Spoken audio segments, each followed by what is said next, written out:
नमस्कार, आप देख रहे हैं सीधी बात विद दीपक। और आज हमारे और आप सबके लिए बड़ा हर्ष का दिन है, क्योंकि हमारे और आपके बीच एक ऐसी शख्सियत है जो किसी परिचय की मोहताज नहीं। जी हाँ, मैं बात कर रहा हूँ छतरपुर विधानसभा से भाजपा के वरिष्ठ नेता एवं जिला महामंत्री हितेंद्र कुमार शर्मा जी। हितेंद्र जी, आप हमारे पॉडकास्ट पर आए, उसके लिए बहुत बहुत धन्यवाद। और शुरुआत करते हैं अपनी पॉडकास्ट की क्षेत्र एवं देश से जुड़े समस्याओं एवं समाधान को लेकर सवालों पर। तो आप तैयार हैं? और हितेंद्र जी, मैं उम्मीद करता हूं आप सीधी बात में आए हैं, तो सीधा सवाल होगा और कुल मिलाकर सीधा जवाब होगा। तो उम्मीद सही करता हूँ आपसे। बिल्कुल सही उम्मीद करते हैं। तो शुरुआत करते हैं जी। तो पहला सवाल ये है हितेंद्र जी, राजनीति में आने के पीछे आपकी मंशा क्या है और आपके राजनीति में आदर्श कौन होंगे? देखो, राजनीति की शुरुआत मैंने बहुत सोच समझ के, बहुत प्लानिंग के साथ मैंने स्टार्ट नहीं करी थी। जी। मैं कॉलेज में सन 99 में मैं अरविंदो कॉलेज मालवीय नगर में है दिल्ली में, जी। उसमें एडमिशन लिया तो बस जभी से छात्र राजनीति का शौक तभी से चढ़ गया। और मैं वहाँ पे वाइस प्रेसिडेंट का चुनाव लड़ा अरविंदो कॉलेज में। अरविंदो कॉलेज, जी। ये मालवीय नगर में है दिल्ली में। जी जी जी। तो बस तभी मैंने, क्योंकि उस टाइम इतनी उम्र भी नहीं थी, एज भी नहीं थी, इतनी ज्यादा वो भी नहीं था, लेकिन एक सामाजिक राजनीतिक सोच बचपन से थी, तो बस उसकी तरफ एक अट्रैक्शन था, तभी से राजनीति में आ गई। उसके बाद मैं प्रेसिडेंट का चुनाव लड़ा, उसके बाद फिर अपना छात्र राजनीति में लगे रहे। फिर मैं धीरे धीरे फिर मैं एबीवीपी के साथ जुड़ा जी। और बस तभी से राजनीति की अपनी शुरुआत मेरी होगी। तो मैं इसी पर एक आपसे सवाल पूछना चाहता हूँ कि छात्रों की राजनीति और एक विधानसभा की राजनीति में कितना डिफरेंस है, कितना फर्क है और कौन सा सरल लगता है आपको? छात्र राजनीति भी कोई बहुत आसान नहीं है और अपना नॉर्मल राजनीति भी कोई अलग नहीं है। अच्छा। विषय दोनों ये है सेवा का। अच्छा। हम जब कॉलेज की राजनीति करते थे तो छात्रों की जो समस्याएं थी उसको लेके राजनीति करते थे, और हमने उस टाइम जो भी हम कर पाए अपने कॉलेज में, जो भी सुधार कर पाए, क्योंकि उस टाइम छात्र राजनीति में थे, तो कॉलेज के लिए जो कर पाए हमने किया। जो भी विषय हमारे सामने आए छात्रों के, हमने वो उठाए कॉलेज में, प्रिंसिपल के सामने, वीसी के सामने, और उसे हम आगे तक लेके गए, सॉल्व किया। यही क्षेत्र की राजनीति है, देश की राजनीति है। इसमें भी हम जो भी प्रयास बनता है, देश समाज का जो भला कर सकते हैं, जो समस्याएं होती है उसके लिए हम जो प्रयास होता है वो करते हैं। तो अभी हाल फिलहाल आप बीजेपी की तरफ से एक एक्टिव मेंबर है, तो आपके द्वारा लोगों की सेवा की जा रही है, उनका फायदा मिलता है लोगों को? पता नहीं, मैं तो कोशिश करता हूँ। अच्छा। मुझे तो लगता है कि लाभ होता होगा, या क्योंकि मैं तो सारा फुल टाइम राजनीति में देता हूँ। जी। क्योंकि हमारा तो जब से क्योंकि राजनीति एक फ्लो में उस टाइम हमने जब छोटे से बच्चे थे तभी से करी है, तो राजनीति हमारे बिल्कुल अंदर तक चली गई है। तो हमारा दिनचर्या राजनीति से शुरू होती है और राजनीति भी खत्म होती है। तो सुबह से लेकर आप शाम तक ये सेवा चलती रहती है? बल्कि हमारे घर वालों को शिकायत रहती है कि अच्छा, घर के लिए समय नहीं दे पाते। बाकी क्षेत्र के लिए और अपनी जो मुझे कुछ पार्टी ने अच्छा एक दायित्व दे रखा है, उसके लिए जो भी बन पड़ता है हम करते हैं। तो इसी पर मैं आपसे एक सवाल और पूछना चाहता हूँ हितेंद्र जी, आप जिले में महामंत्री है, वरिष्ठ कार्यकर्ता है, आप युवा नेता है बीजेपी की तरफ से, तो जिले में महामंत्री बनने के बाद आपके ऊपर कितनी जिम्मेदारियां और बढ़ गई है, इस पर आप क्या कहेंगे? देखो, अगर मैं ये कहूँगा कि जिम्मेदारियां नहीं बढ़ी है तो मैं बिल्कुल झूठ बोलूँगा। जिम्मेदारियां बढ़ी है, हालांकि मुझे बहुत ज़्यादा फर्क नहीं पड़ा, क्योंकि इससे पहले मैं युवा मोर्चे का भी, जिले में युवा मोर्चा होता है जी, उसका मैं महामंत्री रहा जी। उसके बाद में जिले में मैं मंत्री रहा जी। उसके बाद मैं जिले में उपाध्यक्ष रहा। अच्छा।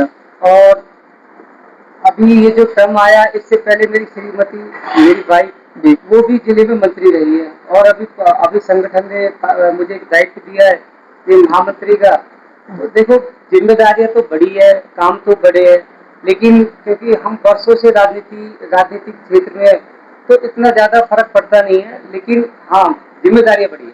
तो आपकी धर्मपत्नी भी एक्टिव है अभी बीजेपी की तरफ से? मतलब हाँ, लेकिन उनको भी शौक है और वो भी राजनीति में मेरा सहयोग करते हैं। साथ के साथ दोनों सहयोग हाँ करते जी, हाँ जी। हैं। ठीक है। तो अगला सवाल ये है हितेंद्र जी, आप अपने आप को प्रबल दावेदार मानते हैं छतरपुर वार्ड से या नहीं, और आपका मन है इस बार पार्षद का चुनाव लड़ने का, इस पर क्या कहना चाहेंगे? देखो, अगर मैं ये कहूँ कि मेरी कोई राजनीतिक महत्वाकांक्षा नहीं है तो मैं बिल्कुल झूठ कहूँगा, जी क्योंकि हर जो कार्यकर्ता होता है उसकी कोई ना कोई महत्वाकांक्षा तो होती है। जी मैं भी उससे अछूता नहीं हूँ, जी महत्वाकांक्षा मेरी भी है, क्योंकि मैं राजनीति में पिछले 24-25 सालों से कर रहा हूँ। तो मुझे मेरे अंदर एक जुनून है कि मैं ऐसा कुछ राजनीति में करूँ, अपने क्षेत्र के लिए, अपने देश के लिए, अपने समाज के लिए एक ऐसा आदर्श स्थापित करूँ ताकि लोगों को ज्यादा से ज्यादा लाभ मिल पाए, लोग ज्यादा से ज्यादा सरकारी योजनाओं का फायदा उठा पाए। जी। ये इच्छा मेरे मन में भी है। तो अगर पार्टी टिकट देती है आपको तो 100% तैयार है आप? मैं बिल्कुल तैयार हूँ। पार्टी का जैसा आदेश होगा, क्योंकि हम तो पार्टी के सिपाही है, जी। पार्टी का जैसा आदेश होगा हम। ऐसा नहीं कि मैं ये कोई टिकट की राजनीति में अभी कर रहा हूँ। मैंने टिकट में पिछले 2-3 बार से भी मैं पार्टी से मांग रहा हूँ, लेकिन नहीं मिला। तब भी हम खुश रहे हैं, तब भी हमने पार्टी संगठन के लिए काम करा है। जी। तो अगर पार्टी टिकट देती है, मौका देती है, जी। तो बिल्कुल हम तैयार है। देखते हैं 2027 में बीजेपी की तरफ से छतरपुर वार्ड के अंदर कौन चेहरा होगा, देखने को मिलेगा वो जल्दी। तो अगला सवाल ये है हितेंद्र जी, आप पार्टी के सच्चे सिपाही है, 24-25 सालों से आप राजनीति में एक्टिव है बीजेपी की तरफ से, और इतने सालों से पार्टी की सेवा में लगे हुए हैं। दुख नहीं होता कि इतने सालों के बाद भी पार्टी आपको टिकट नहीं देती? इस पर आप क्या कहना चाहेंगे?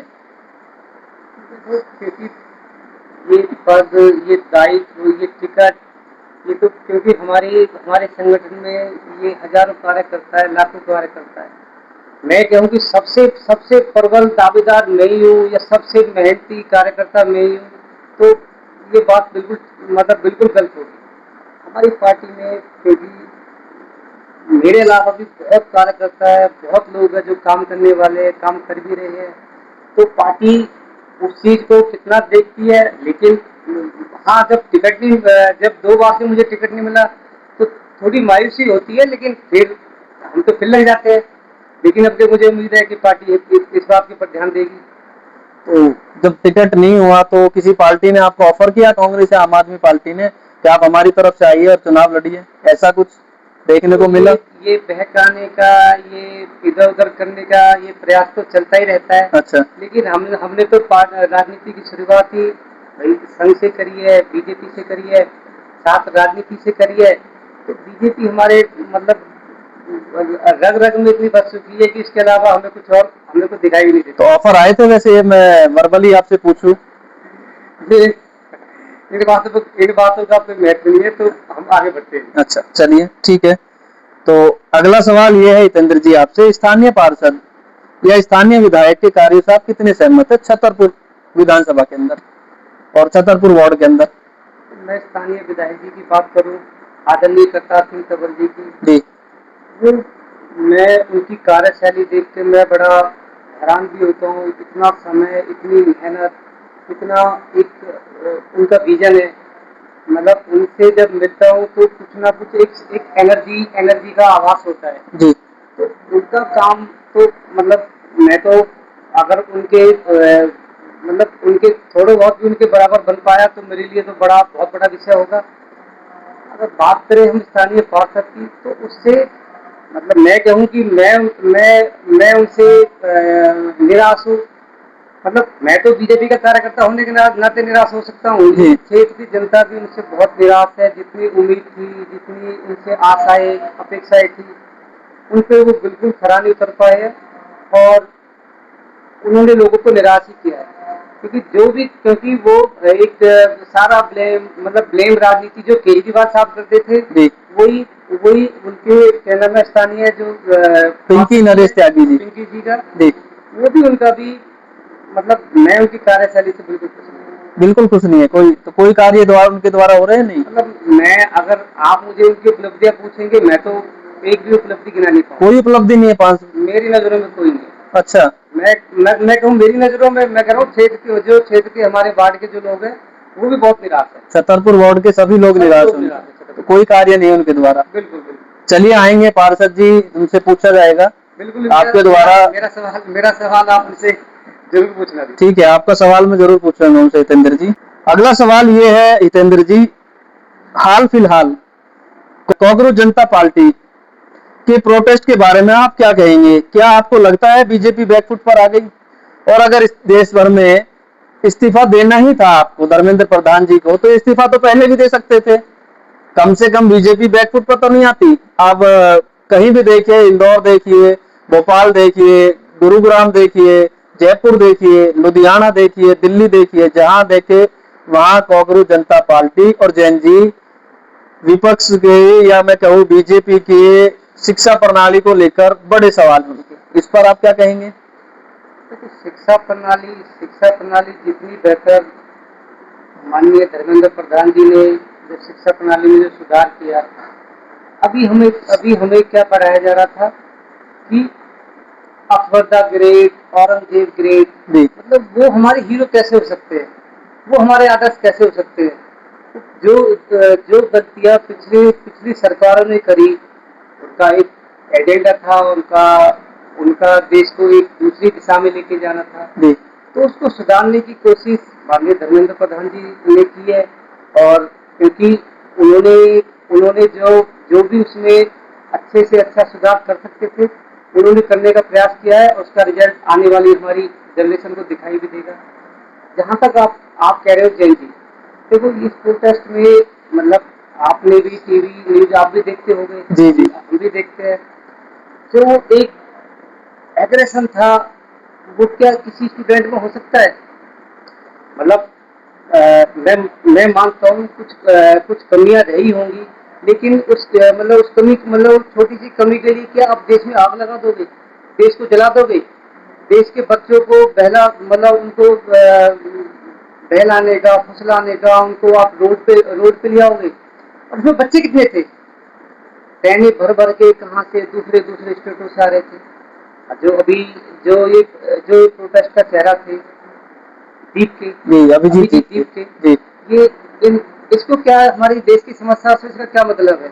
ये अमेरिका में रहता है, ये IT सेल का, केजरीवाल का, आम आदमी पार्टी का। ये अगर मैं ऐसे शब्द बोलूंगा तो आप कहोगे, मैं ऐसे शब्द बोलना नहीं चाहता, उनका गुर्गा था आम आदमी पार्टी का। इसमें टोटल आम आदमी पार्टी, कांग्रेस, विपक्ष, इनको कोई मुद्दा मिल नहीं रहा था। इन्होंने स्टूडेंट पे, विद्यार्थियों के ऊपर बंदूक रख के चला रहे हैं। तो ये तो देश को जलाने का, देश को डिस्टर्ब करने का। हमारी अर्थव्यवस्था आज, हमारा देश कितना आगे बढ़ रहा है। मोदी जी, बीजेपी ने देश को कहां से कहां लेके चले गए हैं, तो ये तो सभी के समझ में आता है। पर फिर भी उसके बाद भी, लेकिन क्योंकि स्टूडेंटों का मुद्दा था, प्रधानमंत्री जी, चाहे महिलाओं की बात हो, चाहे विद्यार्थियों की बात हो, चाहे किसानों की बात हो, प्रधानमंत्री जी हमेशा चाहे विद्यार्थियों की बात, स्टूडेंट्स की बात करते हैं। महिलाएं हमारी कैसे आगे बढ़े, अभी शायद हो सकता है इसी मानसून सत्र में महिला बिल भी आ जाए, जिसमें इनको आरक्षण मिल जाएगा। लेकिन देश की राजधानी दिल्ली में जो आपका महिला सम्मान निधि थी, जो पेंशन थी, वो अब तक चालू नहीं हुई है। 1.5 साल हो गया दिल्ली में बीजेपी की गवर्नमेंट आने के बाद। इस पर क्या कहेंगे? लेकिन बहुत सारी योजनाएं स्टार्ट हुई है। भाई महिलाओं को फ्री में सिलेंडर है, या बस का सफर है। नहीं, घोषणा पत्र तो आप पहले दिन दे देते हैं जी, महिला सम्मान निधि आपको पहले दिन से स्टार्ट हो जाएगी, लेकिन 1.5 साल हो गया, आज तक सम्मान निधि हाथ नहीं आई। जब मैं अगली बार आपके साथ बैठूंगा तो ये महिला सम्मान निधि का भी आप ये क्वेश्चन आप मेरे से कर नहीं पाओगे। उससे पहले हमारी सरकार, बहन रेखा गुप्ता जी, ये सम्मान निधि महिलाओं को दे देगी, ऐसा मुझे विश्वास है। तो आप कॉकरोच जनता पार्टी के, आपका सीधे तौर पर ये कहना है, मैं ये कहूंगा कि जो विपक्ष की पार्टियां थी, जो विपक्ष है, उनकी प्री प्लानिंग थी इसको बढ़ावा देने के लिए, या इसको आगे बढ़ाने के लिए। तो कॉकरोच जनता पार्टी का आपका सीधा तौर पर यह कहना है कि विपक्ष इसका क्रेडिट ले गया और बंदूक रख के स्टूडेंट के ऊपर और गोलियां चला दी उन्होंने। ये तो डर्टी राजनीति का, ये तो डर्टी राजनीति का एक मतलब, मैं तो इसे, मेरा कोई शब्द भी नहीं मुझे। लेकिन हितेंद्र जी, आप ये भी तो मानिए कि धर्मेंद्र जी की कार्यकाल में 22 पेपर लीक हुए, कहीं ना कहीं तो गलती है, ये भी आप मानते हैं? मैं बिल्कुल मानता हूँ गलती है। गलती को सुधारने के लिए और भी तो बहुत सारे कदम उठाए गए थे। 27 अधिकारियों को निलंबित किया गया था। एटीएस जो उसकी जो संस्था होती है, वहाँ भी बहुत सारे बदलाव किए गए। आप पिछली सरकारों को उठा के देखिए, यूपीए की, कांग्रेस की सरकारों को, हजारों हजारों। तो हमारी मैं इसका मतलब मैं ये नहीं कह रहा कि ऐसा होना चाहिए। एक उदाहरण मैं आपको देना चाहूंगा। मुंबई पे हमला हुआ था 26/11 को, और उस टाइम गृह मंत्री थे शिवराज सिंह पाटिल जी। उन्होंने तुरंत रिजाइन दिया था, इस्तीफा दिया था, तुरंत इस्तीफा दिया था 26/11 हमले के बाद। इस पर क्या कहना चाहेंगे आप? वो इतना वो भी मतलब, जहाँ क्योंकि मीडिया के माध्यम से आपको भी पता है, मुझे भी पता है, वो भी कांग्रेस का, यूपीए का एक प्रोपेगेंडा था। अच्छा। तो उसमें हिंदू आतंकवाद आपको ध्यान होगा, उन्होंने क्या कहा था कि ये हिंदू आतंकवाद है। नहीं, ये तो वो कलावा पहन के वहां से वो पाकिस्तान से लोग आए या बुलाए, मुझे नहीं पता, लेकिन आप नहीं, हमला हुआ और उसके बाद में यशस्वी गृह मंत्री उस समय के शिवराज सिंह पाटिल जी तुरंत रिजाइन दे देते हैं। तो ऐसा धर्मेंद्र प्रधान जी को नहीं करना चाहिए? प्रधान जी की बात करें, ये नीट का एग्जाम लीक हुआ, उसके बाद मतलब तुरंत युद्ध स्तर पे उस एग्जाम, मतलब बच्चों का 1 साल खराब न हो, उसे तुरंत उसको किया गया, उसका रिजल्ट भी आ गया। और अभी इतने दिनों बाद ये सारा ड्रामा हो रहा है, तो आप भी समझ सकते हो अभी प्रेरित है। हाल फिलहाल वित्त मंत्री निर्मला सीतारमण जी कहती है कि जो पेपर लीक हुआ वो अच्छा है, इससे बच्चों को अधिक समय मिलेगा। लेकिन 20 से 30 बच्चों ने आत्महत्या कर ली।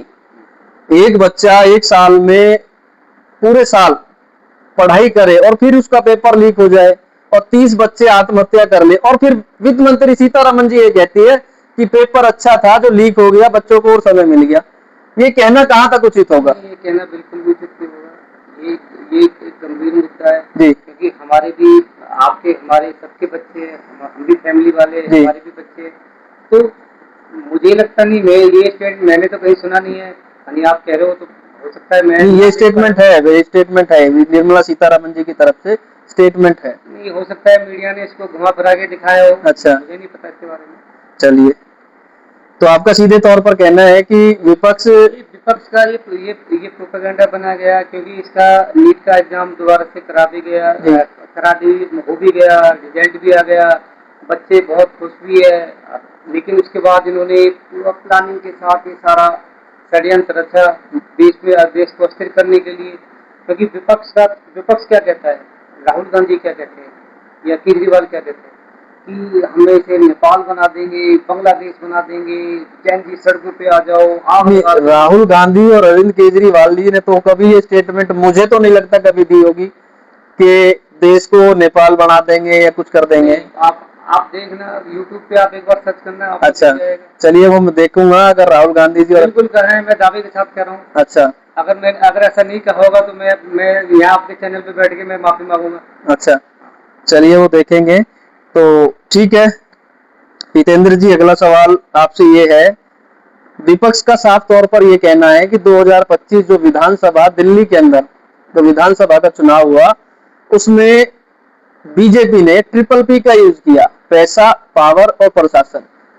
पूरा जोर लगा के, पूरा समर्थन, हर तरीके से कोई दिक्कत नहीं, ट्रिपल पी, पैसा, पावर और प्रशासन से चुनाव लड़ा और जीता। इस पर आपका क्या मत होगा?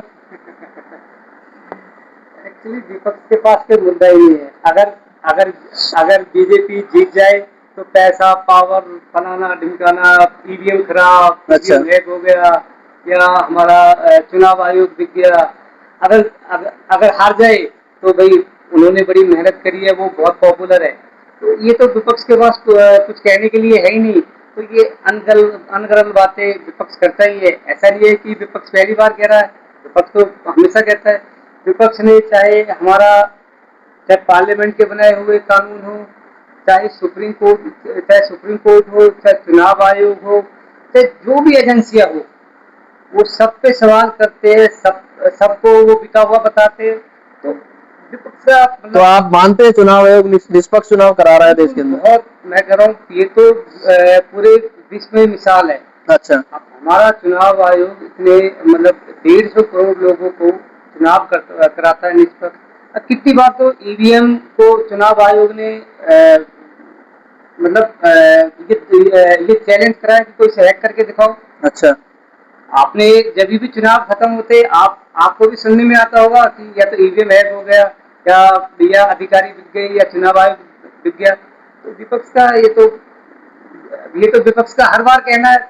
तो मुझे लगता नहीं मुझे इसमें कुछ कहने की जरूरत है। तो विपक्ष हर बार कहता है ये तो हमेशा कायम। अच्छा, तो अगला सवाल हितेंद्र जी ये है, अगर बीजेपी आपको छतरपुर वार्ड से पार्षद का टिकट देती है तो किन कारणों से छतरपुर वार्ड की जनता आपको चुने और क्यों?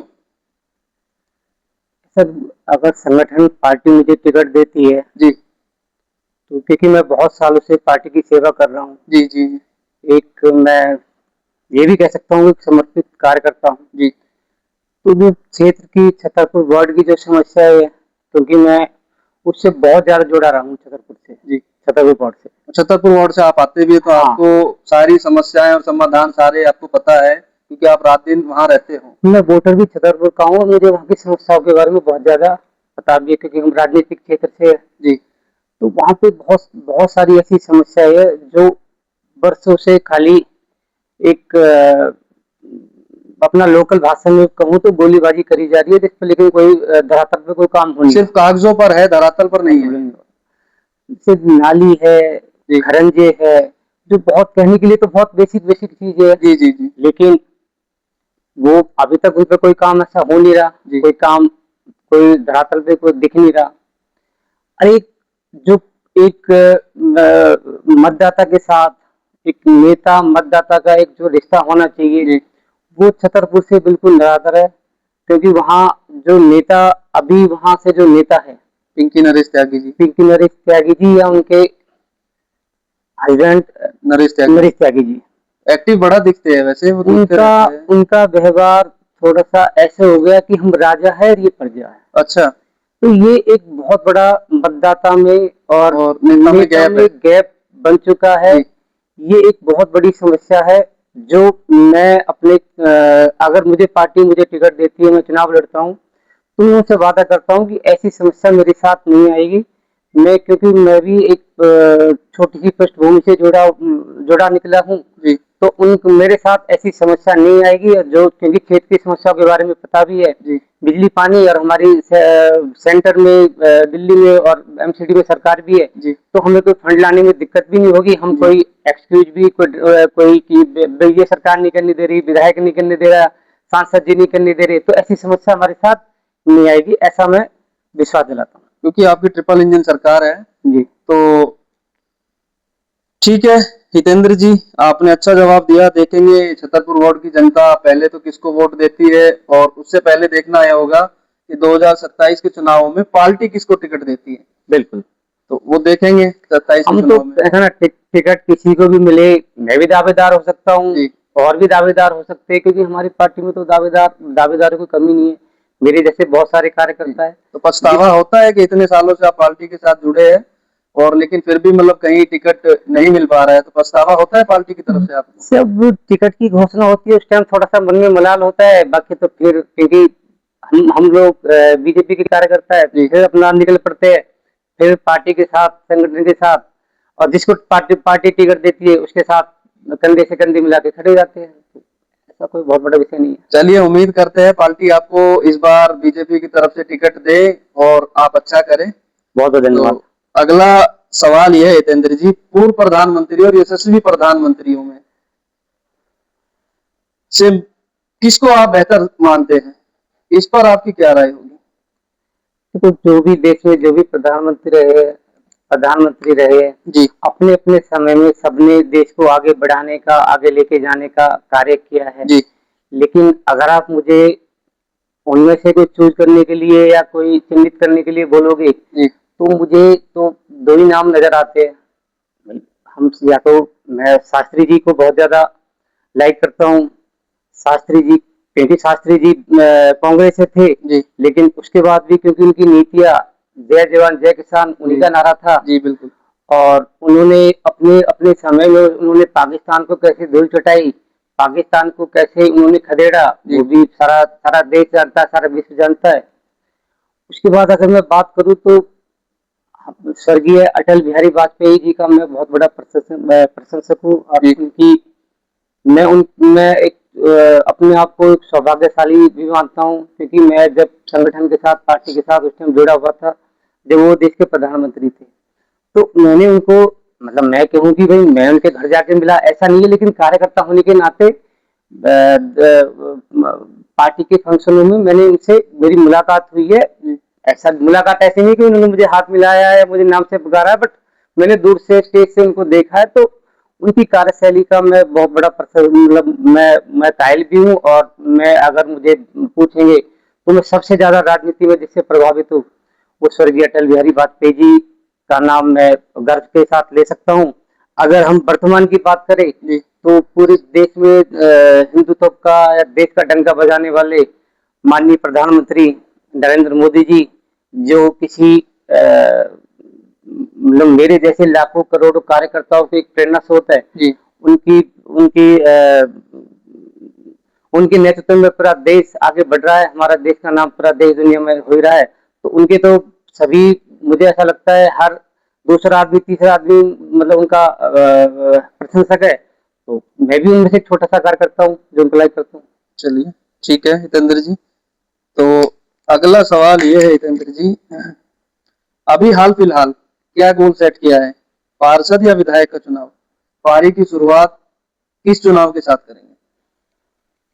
ये मैं क्योंकि राजनीतिक क्षेत्र ऐसा होता है जहाँ गोल बहुत ज्यादा मायने रखते नहीं है, आपका लक और आपको ऊपर जो लोग आपको देख रहे हैं जी आपको वॉच कर रहे हैं वो आपके बारे में क्या सोचते हैं, आपकी कार्यशैली कैसी है उससे बहुत डिपेंड करता है। पर अगर फिर भी आप मुझे ये क्वेश्चन करते हैं तो मैं मेरा मेरा लक्ष्य है निगम निगम का चुनाव लड़ना, पार्षद का चुनाव लड़ना, पार्षद का चुनाव लड़ना जी।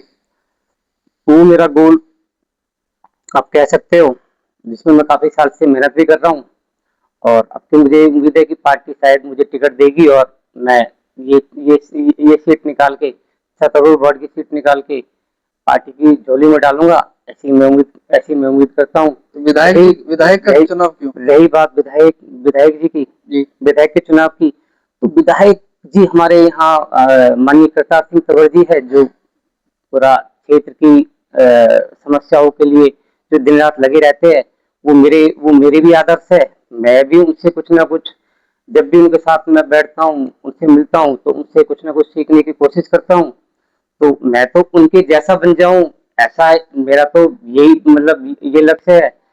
तो हमारे छतरपुर विधानसभा के लिए करतार जी से अच्छा तो कोई नाम अगर आप मुझे पूछोगे मैं तो अगर आप मुझे मेरे लिए कहते हो तो मैं तो पंक्ति में कहीं हूँ भी नहीं, अच्छा दूर दूर तक भी नहीं हूँ। ऐसा आप मानते हैं? ऐसा बिल्कुल मैं मानता हूँ। तो सिर्फ और सिर्फ आपका फोकस पार्षद के चुनाव पर? जी जी जी ठीक है। और अगर हम बात करें लोकसभा की तो हमारे माननीय सांसद रामवीर सिंह बिदूड़ी जी जो पूरा लोकसभा का देख रहे हैं पूरी लोकसभा को जिन्होंने एक विकास की एक लहर सी आई हुई है पूरी लोकसभा में तो उनसे भी बहुत कुछ सीखने को मिलता है वो भी मैं उन्हें भी अपना आदर्श मानता हूँ।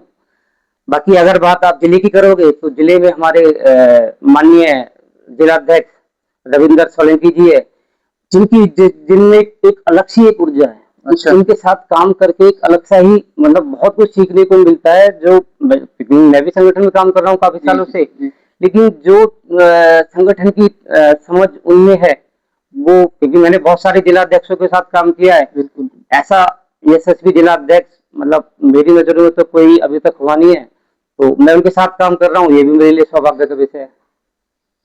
तो बढ़ते हैं अगले सवाल की तरफ। हितेंद्र जी आपने पार्टी की शुरुआत पारी की शुरुआत बीजेपी से की, आम आदमी पार्टी या कांग्रेस क्यों नहीं? जब मैं राजनीति का जब राजनीति के बारे में थोड़ी समझ हुई थोड़ी जानकारी हुई, क्योंकि हमारे क्षेत्र में, हमारे देश में सब जगह कांग्रेस का प्रभाव रहा है। ज्यादातर पुराने आदमी की बात करोगे तो आप सारे पुराने आदमी ज्यादातर कांग्रेस ही थे। मेरे फादर भी मतलब कांग्रेस ही सोच वाले थे। मतलब मुझे ऐसा लगता है कि हमारा, क्योंकि मैं वैसे छतरपुर से मैं ताल्लुक रखता हूँ। छतरपुर में अपना फतेहपुर गांव है, यहाँ का मैं निवासी हूँ। तो ज्यादातर हमारे एरिया में सब लोगों में एक कांग्रेसी माइंडेड ज्यादा लोग थे।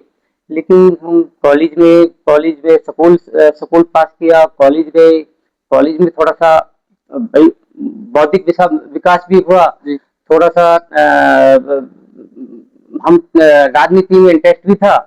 तो चीजों को थोड़ा बारीकी से गौर किया, देखा तो पता चला कि भाई देश के हित की बात या हिंदुत्व की बात बीजेपी करती है। तो बीजेपी के साथ मैं कहूँ तो कोई प्लानिंग के साथ हुआ। बीजेपी के साथ अपना ही एक अटैचमेंट बनता चला गया, और धीरे धीरे उस विचारधारा के साथ हम आगे बढ़े। और मुझे आज ये गर्व भी है कि हम भाजपा से जुड़े, भाजपा संगठन से जुड़े, और वो देश दुनिया में आज भाजपा का डंका बज रहा है। ये आप सभी को पता है। वो एकमात्र पार्टी है जो पूरे देश में, पूरे विश्व में जो सनातन की बात करती है, हिंदुत्व की बात करती है, और पूरा विश्व एक है, एक कुटुंब है, ऐसी बात करती है। तो ऐसी पार्टी के साथ जुड़ना मेरे लिए सौभाग्य रहा है। आपने हिंदुत्ववादी की बात की, हिंदुत्व की बात की। विपक्ष सीधे तौर पर हर बार या लगातार ये आरोप लगाता है कि बीजेपी तुष्टीकरण की राजनीति करती है। इस पर क्या कहेंगे? बीजेपी ने कभी तुष्टीकरण की राजनीति नहीं करी। ये तुष्टीकरण की राजनीति का तो काम विपक्ष का है, खासकर कांग्रेस का, आम आदमी पार्टी का। जी, ये हमेशा से तुष्टीकरण करते आए है। बीजेपी ने हमेशा से तुष्टीकरण को रोकने का कार्य किया है। तुष्टीकरण कैसे कम हो उस पर फोकस किया है। तो विपक्ष का तो कुछ भी आरोप लगा सकते, कौन मना कर रहा है उनसे? तो ऐसा कुछ नहीं, ऐसा दूर दूर तक भी नहीं है। बढ़ते अगली सवाल की तरफ। अगर आप 2027 का चुनाव लड़ते हैं तो आपके 5 मुख्य काम क्या होंगे? क्या स्ट्रेटेजी होगी और किन मुद्दों पर चुनाव लड़ेंगे? जो आप देख रहे हैं छतरपुर वार्ड के अंदर क्या क्या समस्याएं हैं, उन पर कैसे समाधान करेंगे, लोगों को कैसे विश्वास दिलाएंगे जितेंद्र शर्मा जी एक अच्छे उम्मीदवार या अच्छे सेवक है? इस पर आपकी क्या राय होगी? आपने बड़ा अच्छा आपने प्रश्न किया है जी, और मैं बहुत घुमा फिरा के इसका आंसर भी नहीं देना चाहता, बल्कि बिल्कुल सीधा इसका आंसर दूंगा कि काम तो थोड़ा कम ज्यादा हो सकता है, लेकिन व्यवहार, जो आपका व्यवहार है, जैसा कि मैंने भी थोड़ी देर आपने कोई क्वेश्चन किया था तब भी मैंने ये विषय रखा था कि जो अभी वर्तमान जो पार्षद पति है, उनका व्यवहार बहुत ही डिक्टेटर टाइप, एक बहुत ही अहंकारपूर्ण हो चुका है। तानाशाही टाइप कह सकते हैं आप कि।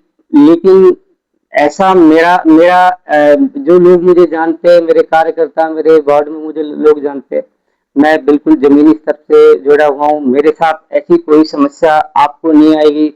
मेरे साथ कोई भी मतदाता, कोई भी किसी काम के लिए आएगा तो उसको ऐसा एहसास होगा नहीं कि भाई वो कितने बड़े आदमी के साथ बैठा हुआ है। हालांकि पार्षद तो बहुत बड़ा आदमी होता नहीं, एक छोटा सा होता है, लेकिन कुछ लोगों ने ऐसा एहसास करा रखा है कि वो बहुत बड़े हैं, सब लोग बहुत छोटे हैं। तो वो मेरे साथ वो समस्या आएगी नहीं। नंबर एक। नंबर दो, हमारा व्यवहार सबके साथ, क्योंकि हम सबका साथ, सबका विकास और सबके सम्मान की बात करते हैं, सबके प्रयास की बात करते हैं। तो हमारे साथ ऐसी कोई इसी तरह की कोई ये समस्या नहीं आने वाली, ये भी मैं आपको वादा करता हूँ। दूसरा, जो क्षेत्र की जो निगम पार्षद के अंडर में जो काम होते हैं वो सुगमता से होंगे, उस पर दोषारोपण नहीं होगा कि भाई ये नहीं, एमएलए नहीं करने दे रहा, सांसद नहीं करने दे रही, सरकार नहीं करने दे रही, वो समस्या हमारे साथ नहीं आएगी, क्योंकि हमारी ट्रिपल इंजन सरकार है और अभी भी हम एमसीडी में जीत के आएंगे, ऐसा मुझे पूरा विश्वास है। बाकी जो ये नाली है, खरीदे, ये तो छोटे छोटे विषय है, इनको तो हम मतलब 6 महीने में ही क्षेत्र में जो साफ सफाई की समस्या है उसको खत्म कर देंगे, ऐसा मुझे विश्वास है। तो साथ ही साथ आपने ये कहा सबका साथ, सबका विकास और सबका प्रयास, जो हाल फिलहाल बीजेपी का एक बड़ा मोटिव है, लोगों का है या उनकी एक हमारा स्लोगन है, खाली स्लोगन नहीं, हमारी भावना भी है। आपकी भावना भी है। साथ ही साथ मैं ये कहूंगा कि दिल्ली के अंदर बीजेपी ने एक स्लोगन दिया था 2047 में, विकसित भारत और विकसित दिल्ली। आपको लगता है कल पहली बारिश आई है दिल्ली के अंदर?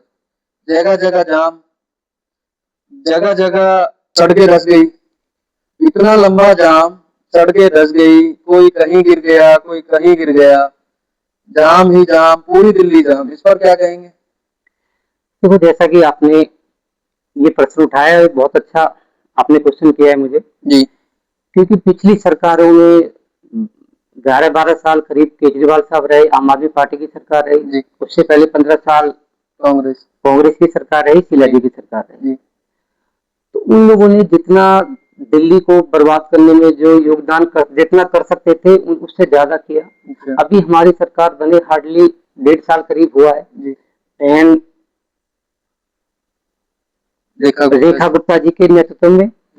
तो हमने फिर भी आप जो पिछले कई सालों से ये समस्या बढ़ती जा रही थी, हमने इसमें रोक लगाई है। जहां जहां जिन अंडरपासों में पानी भरते थे, आज हम गर्व के साथ वहां फोटो खींच के, सेल्फी खींच के, वीडियो बना के भी हम सोशल मीडिया पे डालते हैं, दिखाते हैं कि यहाँ पहले इतना पानी भरता था, अब इतना नहीं भर रहा। मतलब हमने 30% हमने इस समस्या का सॉल्यूशन कर दिया है। लेकिन और भी अभी मैं ये नहीं कह रहा कि 100% समस्या खत्म हो गई है। मुझे ऐसा लगता है कि अगली बारिश से पहले हम अपने टारगेट के करीब करीब पास पहुंच जाएंगे, ऐसा मुझे विश्वास है। ऐसी मैं उम्मीद करता हूँ। अगली बारिश में देखने को नहीं मिलेगा, मतलब हम अपने टारगेट के काफी नजदीक आ जाएंगे कि दिल्ली को जाम मुक्त, दिल्ली को पॉल्यूशन मुक्त, दिल्ली में कहीं जल भराव ना हो, कहीं पानी ना भरे, ऐसी कोई समस्या न आए। उसके हमने बहुत युद्ध स्तर पे काम भी चल रहा है और उसको हम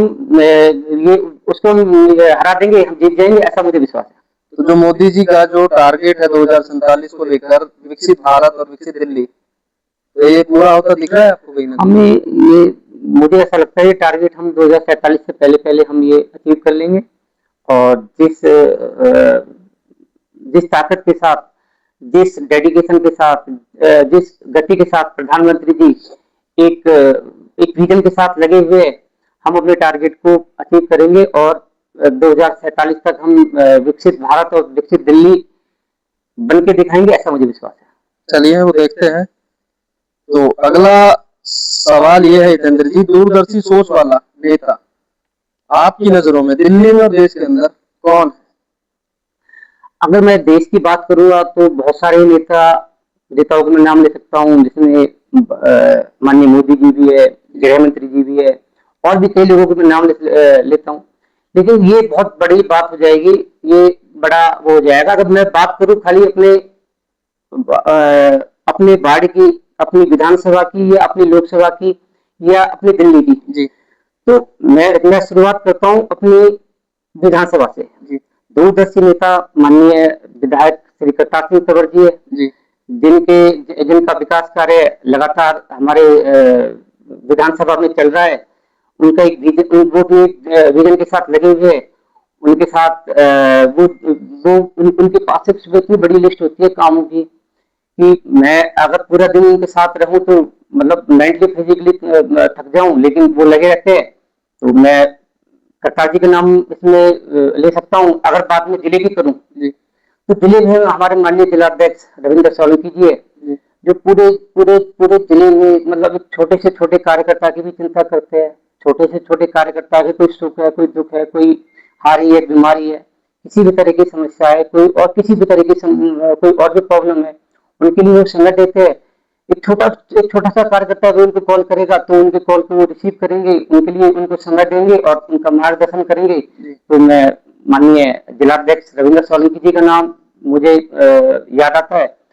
अगर बात मैं लोकसभा की करूं तो हमारे सांसद जी माननीय रामवीर सिंह बिदूरी जी, उनकी एनर्जी एक अलग ही तरह की एनर्जी, मतलब कार्यकर्ताओं के लिए वो बड़े डेडिकेटेड, बड़े समर्पित रहते हैं। कभी कभी भी उनके घर पे जाओ, वो बड़े सम्मान के साथ मिलेंगे। मतलब ऐसा लगता है जैसे किसी 50 तो मैं ज्यादा कह रहा हूँ, जैसे 40-45 साल के युवा हो। मतलब उनकी एनर्जी, काम करने का उनका वर्किंग स्टाइल, एक एक काम के लिए, क्षेत्र के लिए जुनून। मतलब हमारे अभी उन्होंने लोकसभा में इतना बजट ला के दिया है, चाहे वो पार्षद हो चाहे विधायक हो, इतना बजट ला के उन्होंने दिया है कि अगर वो सारे काम धरातल पे आ जाए तो हमारा एरिया, हमारी विधानसभा लोकसभा चमक जाएगी, ऐसी मुझे उम्मीद है। बाकी अगर मैं देश की बात करूं तो माननीय मोदी जी, उनसे बड़ा नाम तो कोई मुझे कोई याद ही नहीं आता, सोचता ही नहीं। जी, तो उम्मीद करते हैं हितेंद्र जी, आने वाले चुनाव में 2027 के एमसीडी चुनाव में आप भी अच्छा करें और 2027 के जो 5 राज्यों में होने वाले चुनाव में आपकी पार्टी भी अच्छा करे। तो ऐसी हम उम्मीद करते हैं और ऐसी विशेष शुभकामनाएं हम सबकी तरफ से आपके लिए और आपकी पार्टी की तरफ से। बहुत बहुत धन्यवाद। हम आने वाले जो ये विधानसभा चुनाव है जो 7 राज्यों में होने हैं, उनमें हम अच्छा करेंगे, उनमें हम जीत के आएंगे, ऐसी मुझे उम्मीद है। एमसीडी हम दोबारा से दिल्ली में एमसीडी में हमारी सरकार बनेगी, ऐसा मुझे पूर्ण विश्वास है।